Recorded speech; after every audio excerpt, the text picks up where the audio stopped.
mouth breather. The day that I'm recording this video is the same day, well, technically the next day, but I count days as beginning and ending based on when I fall asleep and wake back up. So by that standard, it's the same day that I uploaded my video about the game Cascadia Elements, and in that video I made a point that I think is probably worth reiterating without the distraction of the game soundtrack. I have said for several years that life is not inherently desirable. I go back and forth on whether existence is inherently desirable, but even if you assume that it is, life is a very particular subset of existence.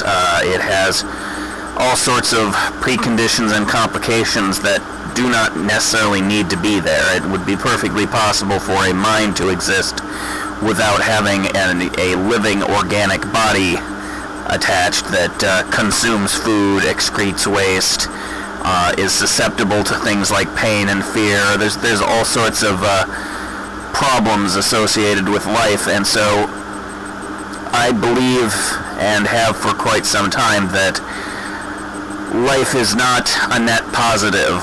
It is in fact probably a slight net negative if just taken on its own merits, and we're born into the world, and we have to compensate for the fact that we're alive by having pleasant experiences and avoiding unpleasant experiences. And I am a big believer in the idea that a little bit of bad compensates for a whole hell of a lot of good, and evens out the scale. You know, if a person has been a charitable, saintly, wonderful, kind, generous, everything good in the world person for years and years and years, and then all of a sudden one night they snap and commit 5 murders, all of a sudden the rest of their life is not relevant anymore. The only thing that you care about is the one bad thing that they did. So I feel that that's the principle operating here. So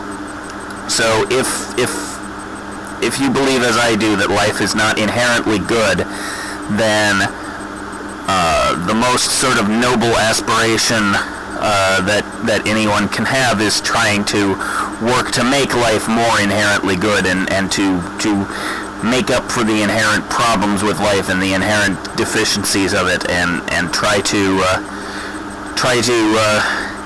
inflict less suffering and cause more pleasant experiences to people, just as a general rule. I mean, I'm not a complete and unrestrained hedonist. I'm actually very strongly against the idea that we should only ever do what feels good. I think that there are a lot of other things that matter, like responsibility and honoring obligations and planning for the future and all that sort of thing. But sort of as a baseline, when all of that stuff has been taken into account, I tend to believe that if all other factors are equal, you should do the thing that feels good. So the point that I made during the Cascadia video was that we should not allow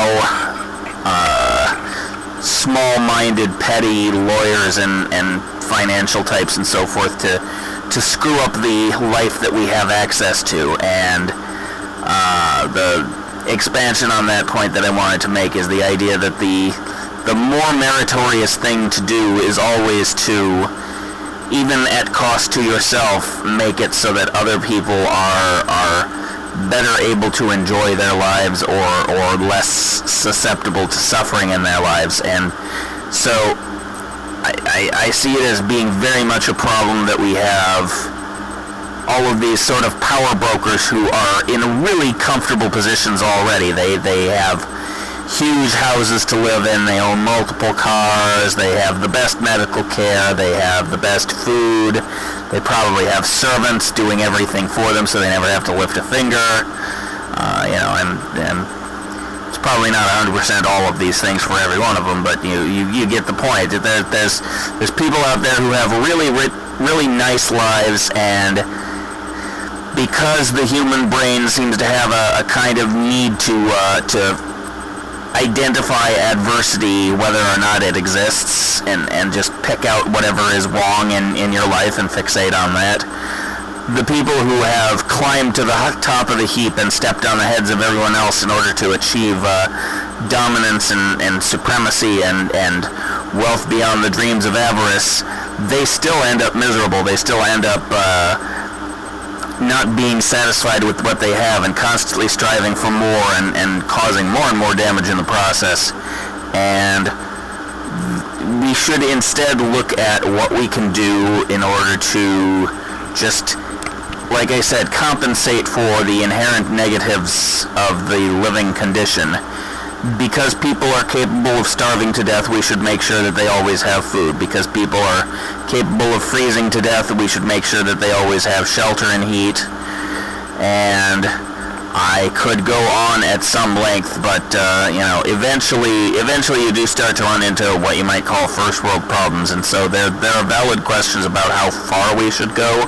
But just the general principle of let's make it suck less to be alive. Let's try to fix the inherent screw-ups in the system. I think that's really what we need to be fixated on. And so if we could get the lawyers to stop hunkering down over their dragon's treasure of their clients' business interests or whatever, if we could get all that energy channeled towards actually making progress that improves the living condition and ties off some of the things that can cause problems with it. Certainly one of those problems is, for example, the bank forecloses on your house because you didn't make them rich as fast as they wanted you to. Let's think about what we can do to just do the more meritorious thing and try to improve the conditions of the living experience for everybody who is stuck here and forced to deal with it.